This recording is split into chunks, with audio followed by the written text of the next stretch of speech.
Praise the Lord, hallelujah. मैं हमेंद्र प्रभु यीशु मसीह के नाम से आप सबका इस आत्मिक संगति में स्वागत करता हूं। आइए हम आज के आत्मिक संगति में अब आगे बढ़ते हैं।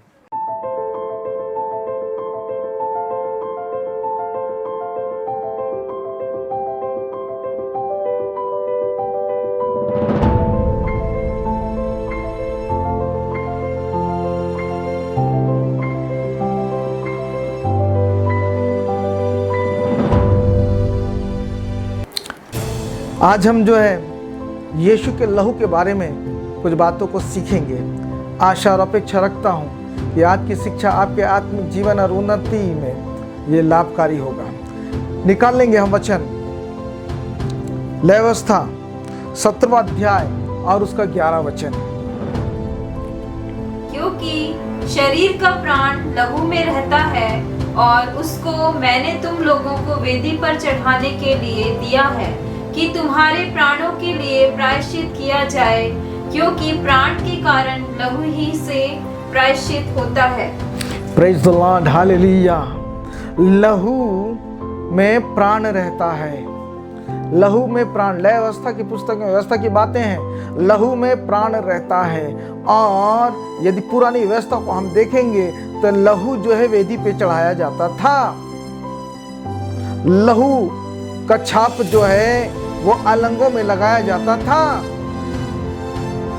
तो लहू के अंदर में प्राण है। और प्राण जो है आज के समय में हम सब जानते हैं कि ऑक्सीजन जो है हमारा प्राण होता है। और ऑक्सीजन बॉडी को नहीं मिलता है, हमारे प्राण पखेरु उड़ जाते हैं। जब ऑक्सीजन है तो प्राण है। तो life is with in the blood. इसी खून के अंदर में हमारा जीवन है।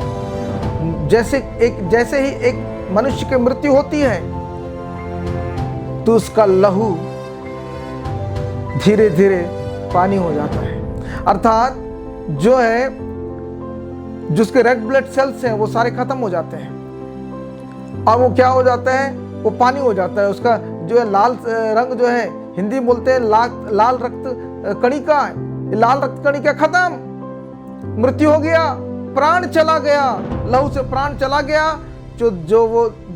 जिस पार्थिव देह में वो लहू बह रहा था, जिस पार्थिव देह में वो लहू बह रहा था, वो देह मृत घोषित हो गया।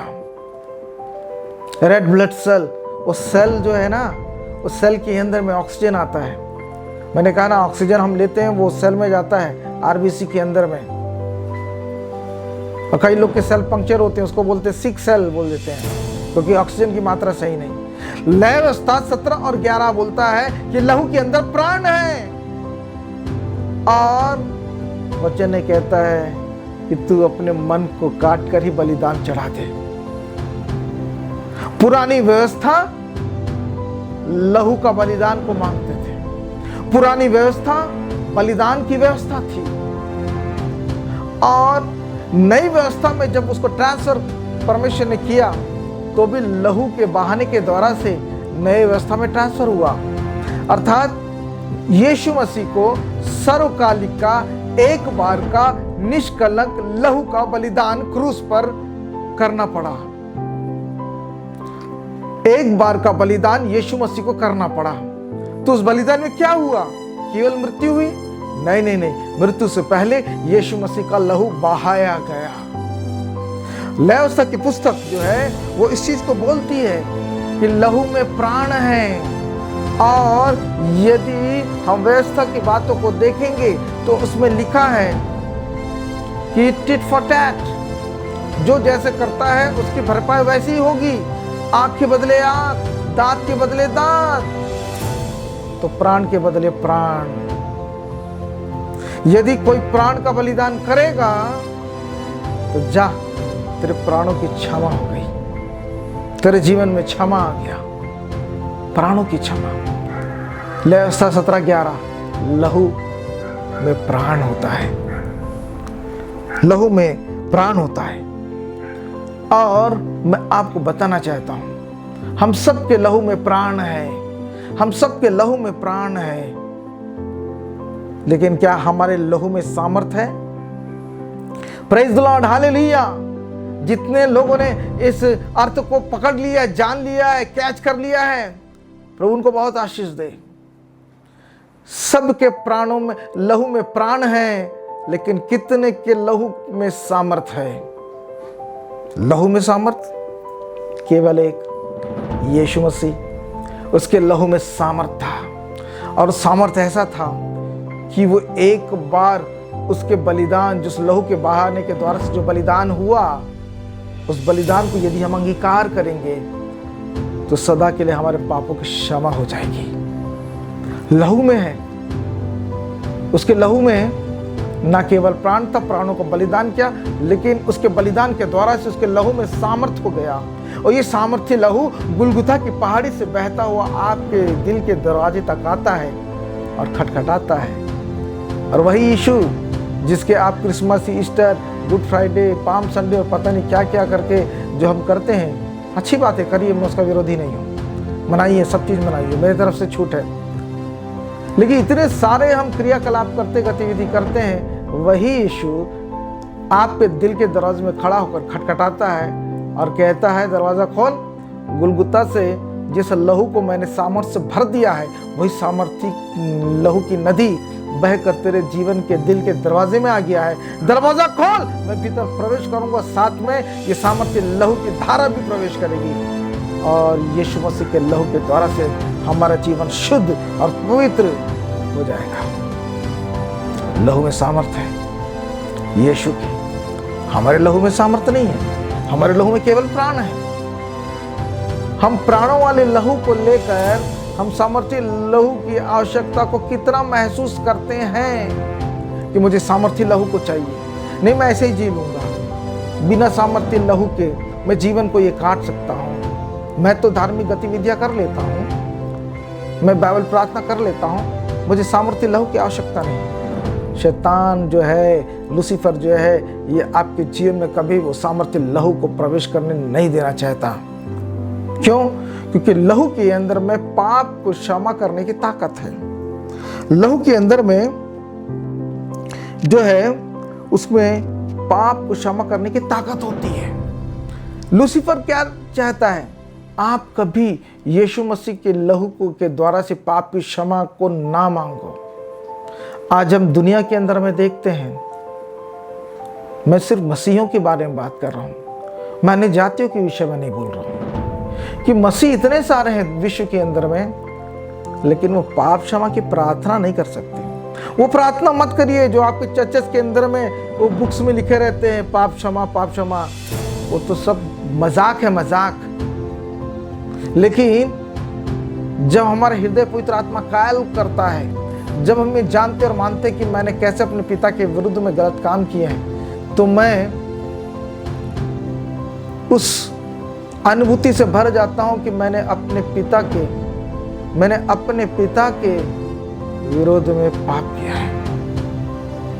जब इस अनुभूति से भर जाते हैं, मन कायल हो जाता, टूट जाते हैं, और ये मैं क्या करता रहा अब तक जीवन में, मैं कैसे परमेश्वर के विरुद्ध पाप करता रहा, काम करता रहा। जब इसका बोध उसकी कायल कर देता है पवित्र आत्मा, और तब उसके पास जाते हैं, तब वो लहू सक्रिय होता है। पढ़िए इस वचन को, इब्रानी उसका 9वां अध्याय और 22 वचन। सच तो यह है कि व्यवस्था के अनुसार प्रायः सब वस्तुएं लहू के द्वारा शुद्ध की जाती हैं, और बिना लहू बहाए पापों की क्षमा नहीं। Praise the Lord. व्यवस्था के अनुसार से लहू से हर चीज शुद्ध की जाती है, और बिना लहू बहाए पापों की क्षमा नहीं। तो यीशु का बलिदान भी उसी व्यवस्था के अनुसार से था, जिस व्यवस्था को परमेश्वर ने उसकी चुनी हुई जाति अर्थात इजराइलियों को दिया था कि ये मेरे लोग मेरे व्यवस्था को मानेंगे। लेकिन ये जो बोलता था मेरे लोग, इन्हीं लोगों ने उसकी व्यवस्था का मजाक उड़ा दिया, उसको रीति विधि बना दिया। वो बोलता है होठों से तो मेरा आदर करेंगे, लेकिन इनके मन सदैव मुझसे दूर रहेंगे। और ये रीति विधि बना दिया, और रीति विधि में ये धार्मिक गतिविधियां करते रहे। तब परमेश्वर ने बोला मनुष्य से नहीं हो सकता। तब परमेश्वर ने अपने इकलौते पुत्र को भेजा और बोला मेरे पुत्र, मेरे यीशु, मेरे बेटे, ये तो मेरी दी हुई व्यवस्था को मानने में विफल हो गए, क्योंकि ये सारी गतिविधि करते हैं, धार्मिक गतिविधि बना दिए हैं तथाकथित। तू जा आत्मिक तौर पे एक व्यवस्था के अधीनता और अनुसार का जीवन जी और लहू को बहा। यीशु ने कहा यस डैडी, जी पप्पा, मैं जाऊंगा और तेरे आगे के अनुसार से काम करूंगा। यीशु मसीह यार किया। तो इब्रानी के पत्री को क्या लिखता है कि व्यवस्था के अनुसार से क्या हो जाता है, बिना लहू बाहे पापों की क्षमा नहीं। पापों की क्षमा लहू में है, पापों की क्षमा लहू में है। बिना लहू बहाए कुछ नहीं होगा। तो हो गया ना आपके लिए, यीशु ने लहू बहाया विदाउट एनी कॉस्ट, बिना किसी मतलब के, बिना किसी स्वार्थ के, सिर्फ आपसे प्रेम के खातिर, आपसे प्यार की खातिर। तो उसने अपना निष्कलंक और निष्पाप का एक बार का सर्वकालिक बलिदान क्रूस पर बहा दिया। और लहू व्यवस्था के अनुसार से लहू में छुटकारा है, लहू में माफी है, लहू में फॉरगिवनेस है, लहू में। और उस लहू को यीशु ने बहा दिया। अब लहू बह तो गया है, लेकिन उसको एक्सेप्ट कितने लोग कर रहे हैं? आज 2021 के अंदर में लूसीफर का सबसे बड़ा काम है कि आपको इस बात का अनुभूति होने ना दे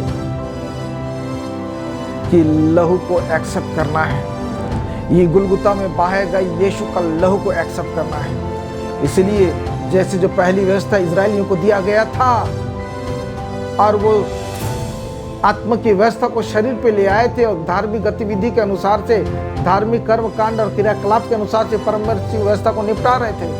आज भी वही बात हो रही है, आज भी वही बात हो रही है हूबहू। लोग आज भी यीशु मसीह के नाम से धार्मिक गतिविधियां ही कर रहे हैं, क्रियाकलाप ही कर रहे हैं, चर्च एक्टिविटीज ही कर रहे हैं। ठीक है, नो प्रॉब्लम, उससे कोई हर्जा नहीं है।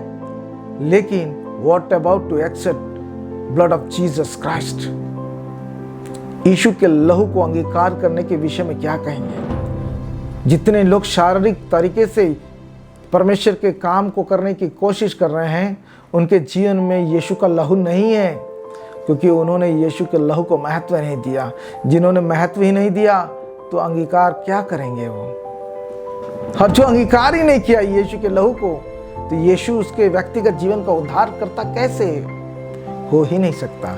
यदि यीशु को उद्धार करता अगर बनाना है तो उसको उसके लहू के द्वारा से अपने जीवन के हर एक पापों को धोना पड़ेगा। और जब पापों को धोते हैं, जब पापों को धोते हैं तो अब शुद्ध बन जाते हैं और परमेश्वर के लिए ग्राह्य हो जाते हैं, ग्रहण योग्य हो जाते हैं। लेकिन इस दशा के अंदर में जब लहू का स्नान हमारे जीवन में नहीं आया है, परमेश्वर हमको ग्रहण नहीं करेगा। आप कितने अच्छा बाइबल पढ़ते हो, कितना अच्छा चंगाई करते हो, कितना अच्छा भूत भगाते हो, कितना अच्छा भविष्यवाणी करते हो, इसे कोई लेना देना नहीं है। आपके गुनाह जो है क्या पूरे तरीके से लहू के द्वारा से धोए गए हैं अथवा नहीं? अगर लहू से धोए गए हैं तो उसी अवस्था में परमेश्वर ग्रहण करता है। कहाँ ग्रहण करता है? अब कई लोग बोलेंगे परमेश्वर ने बोला, यीशु ने बोला छोटे बच्चों को ग्रहण करो, ग्रहण करो। तो बहुत सारे ईसाई लोगों ने अनाथालय खोल दिया। मैं उसकी बात नहीं कर रहा हूँ, मैं उस चीज की आत्मा की बात कर रहा हूँ कि आत्मा जब आपकी ग्रहण की जाएगी तो मेमने के साम्राज्य में आपको वहाँ की नागरिकता मिलेगी, अर्थात परमेश्वर के राज्य में प्रवेश। ग्रहण करने का तात्पर्य यहाँ पर यही है। लेकिन चिंता कितने लोगों को है कि मुझे परमेश्वर के राज्य में जाना है, मुझे सकरे रास्ते से होकर जाना है। चिंता कितने लोगों को है? चिंता नहीं है। इसलिए गतिविधियों को करने वाले लोग चौड़े मार्ग में जा रहे हैं। और आश्चर्य इस बात का है कि बहुतों को मालूम भी नहीं है और जानते भी नहीं है कि हमको परमेश्वर के राज्य में प्रवेश करना है। मरने के बाद लोगों की सबसे बड़ी चिंता होती है कि 3 बाई 6 फुट का जो है उनको जमीन का टुकड़ा मिल जाए, कब्रिस्तान में जगह मिल जाए। हमारी चिंता वहां तक की है। और जो मिट्टी का मिट्टी में मिल गया, क्या करोगे कब्रिस्तान का टुकड़ा को लेकर? हमारा पूरा जिंदगी भर का कंसंट्रेशन उसी में रहता है।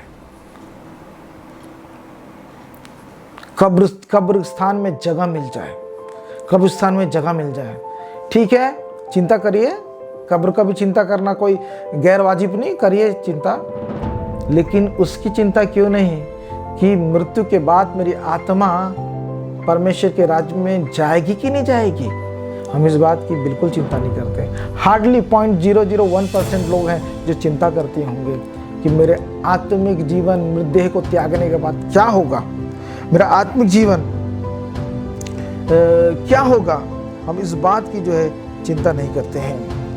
और मत्ती उसका 26 और उसका 28 हम पढ़ेंगे। देखिए वचन में क्या लिखा है, बड़े ध्यान से सुनिएगा। क्योंकि यह वाचा का मेरा वह लहू है जो बहुतों के लिए पापों की क्षमा के निमित्त बहाया जाता है। यस, अब यीशु, अब हमने जैसे अभी पढ़ा था इब्रानी 9:22 में कि व्यवस्था के अनुसार से लहू में छुटकारा होता है, लहू से पापों की क्षमा होती है। ये व्यवस्था इस तरीके से होता है जिसको पौलुस जो इब्रानी की पत्रियों में कोट कर रहा है। और अब यहाँ आकर मत्ती में आके यीशु खुद स्वयं अपने मुंह से बोल रहा है। क्या बोल रहा है एक बार फिर से हम पढ़ेंगे, अब ध्यान से सुनिए सब। क्योंकि यह वाचा का मेरा वह लहू है, ये वाचा का मेरा लहू है, this is the blood of covenant.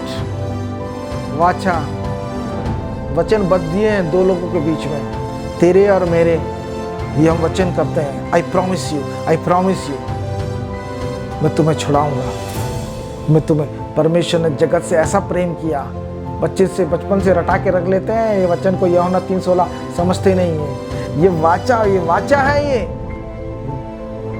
परमेश्वर ने इतना प्रेम किया, इकलौते पुत्र को दे दिया। वाचा प्यार करता था ना, वाचा बांधा था कि मैं छुटकारा दूंगा करके। इसलिए क्या बोलता है इब्रानी 26-28 में, ये मेरा वाचा का वो लहू है जो तुम्हारे लिए बहाया गया। लहू को बहाना, अभी हमने शुरू में देखा कि लहू को बहाना है, निष्कलंक लहू से छुटकारा है। कौन बहाएगा? यीशु बोला मैं बहाऊंगा। किसके द्वारा से? परमेश्वर के द्वारा। परमेश्वर के द्वारा क्यों? इसलिए उसने व्यवस्था दिया कि लहू के द्वारा से छुटकारा है, पापों की क्षमा है। अब तो पुरानी व्यवस्था बीत गई, नई व्यवस्था आ गई, तो नया व्यवस्था क्या है? नया वाचा का लहू। यीशु मसीह क्या है? नए वाचा का जामीन।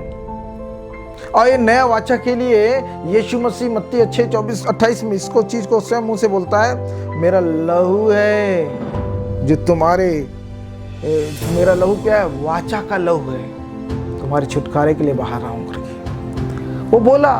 छुटकारे के लिए बहाया, 2000 साल हो गया है उसको लहू बहाए। आज तक कितने मसीही लोगों का छुटकारा हुआ है, कितने पास्टर, प्रचारक, इवेंजलिस्ट और चंगाई भूत भगाने भविष्यवक्ताओं का छुटकारा हुआ है, कितने लोगों का हुआ है छुटकारा।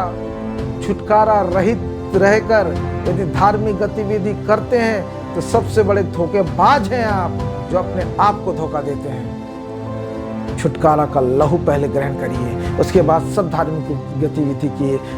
दैट विल बी एक्सेप्टेबल, वो स्वीकार योग्य होगा। पहले लहू के द्वारा से अपने गुनाहों को माफी मांगिए, उसके बाद ये सब काम करिए तो प्रभु के सामने ग्रहण योग्य काम आप कर रहे हैं। अरे बोलते हैं वाह प्रभु क्यों ग्रहण नहीं करेगा? क्या भविष्यवाणी पवित्र आत्मा का वरदान नहीं है? लेकिन कहीं पर यह नहीं लिखा है कि भविष्यवाणी करने से तुमको मैं न्याय के समय में विजयी बनाऊंगा। तुम्हारे भविष्यवक्ता बनने के कारण से जीवन के पुस्तक में तुम्हारा नाम लिख दूंगा।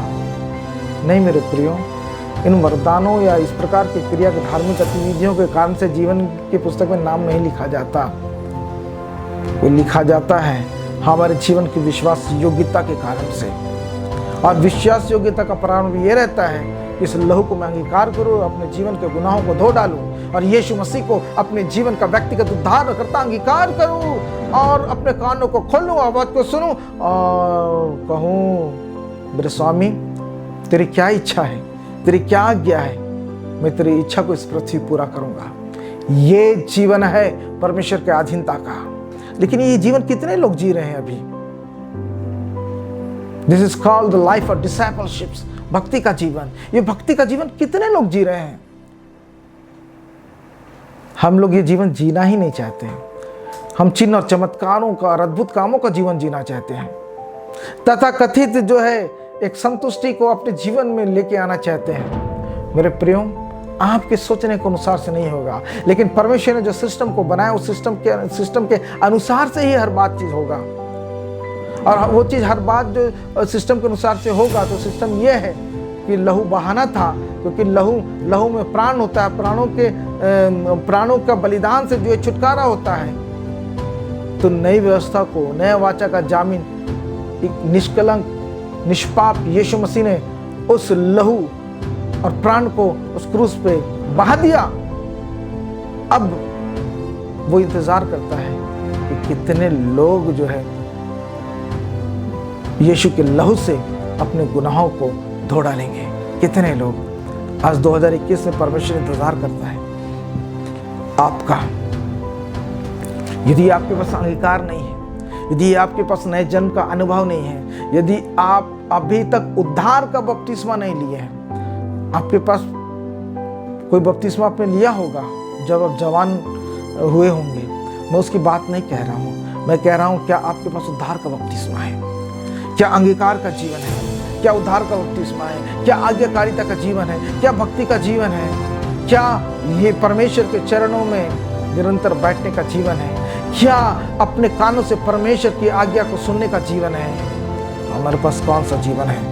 मेरे प्रियो, आज अवसर है कि हम उस लहू का अंगीकार करें, उस छुटकारे के लहू को अंगीकार करें, उस छुटकारे के लहू को अंगीकार करें और अपने जीवन को परमेश्वर की अधीनता में दे दें और पूरी तरीके से अपना कंट्रोल जो है यहोवा के हाथ में दे दें, पवित्र आत्मा के हाथ में दे दे, यीशु के हाथ में दे दे। और हमें से कोई भी अपनी बुद्धि का ना चलाए, अपनी इच्छा को ना चलाए, अपनी योजना को ना चलाए, लेकिन परमेश्वर की बातों को सुनने के लिए तैयार रहें। जैसा परमेश्वर बोलता है उन बातों को हम वैसा करें। आइए मैं आप लोगों के लिए प्रार्थना करना चाहता हूँ। हम सब अपनी आंखों को बंद करेंगे। जितने ये वचन को जिन्होंने सुना है, इस मैसेज को जितने लोगों ने सुना है, मेरा विनती है घुटनों पे आए, हमारे राजा का आदर करें, परमेश्वर का आदर करें, हमारे स्वामी का आदर करें। वो बादशाहों का बादशाह है, उसके सामने में घुटने टेकें, सर झुकाएं और प्रार्थना करें। जैसा उड़ाव पुत्र पश्चातापी मन लेकर पिता के पास लौटा, आज हमारे पास अवसर है, हम पश्चातापी मन लेकर अपने पिता के पास जाएं, निवेदन करें, मेरे स्वामी, मेरे यहोवा, लहू का छुटकारा तेरे पुत्र यीशु के लहू में है। प्रभु जी, मैं विनती करता हूँ, प्रभु जी मेरे साथ दोहराएं। प्रभु जी, अपने पुत्र के लहू का सामर्थ मेरे जीवन में उंडेल दे, मेरे गुनाहों को धोकर शुद्ध कर दे, श्वेत कर दे, रंच मात्र का दाग और धब्बा मेरे जीवन में ना रहने पाए। तेरे दृष्टि में प्रभु जी मेरा जीवन एक शुद्ध और पवित्र जीवन बनकर आए। प्रभु जी, मैं अपने गुनाहों की माफ़ी मांगता हूँ, मुझे क्षमा करना प्रभु जी। आज से पहले जितने भी कामों को मैंने किया, अनजाने में किया, तेरे वचन को जाने बगैर किया प्रभु जी, लेकिन आज ने मैं तेरे वचन को मैंने सुना है, आज मैं अपने गुनाहों की माफ़ी को मांगता हूँ। आज मेरे जीवन को इस गुनाहों से छुटकारा दे, और छुटकारा तेरे पुत्र के लहू में है। मैं इस लहू को अपने जीवन में अंगीकार करता हूँ, यीशु मसीह को अपने जीवन का उद्धार करता अंगीकार करता हूँ। मेरे यहोवा कृपा करके बड़े दया दिखा परमेश्वरता, और मेरे जीवन को शुद्ध और पवित्र बना और मेरे जीवन को ग्रहण कर ले। और प्रभु जी, एक नया मांस का हृदय मेरे अंदर भर दे, हर एक कठोर बातें मेरे जीवन से दूर चली जाए, हर एक व्यर्थ के तर्क और तार्किक विचार दूर चले जाए। मैं अपने आप को शून्य करके यहोवा तेरी अधीनता में रखता हूँ। कोई विचार नहीं, कुछ भी सोच नहीं, लेकिन खुदावंद यीशु राजा, मैं शून्य होकर तेरी भक्ति करना चाहता हूँ। और प्रभु जी, जिन बातों को कानों ने सुना, आंखों ने नहीं देखा, प्रभु जी उन बातों की अनुभूति मैं तेरी भक्ति करने के द्वारा से देखना चाहता हूँ। प्रभु जी, हम सब पर बड़ी दया कर। और परमेश्वर, तेरी आत्मा बड़ी प्रबलता के साथ, उस पवित्र आत्मा बड़ी प्रबलता के साथ मेरे जीवन पर होने पाए। पवित्रता का लहू का आड़ में प्रत्येक चहुर छिपाता हूँ, विनती यीशु के नाम से, आमीन, आमीन, आमीन।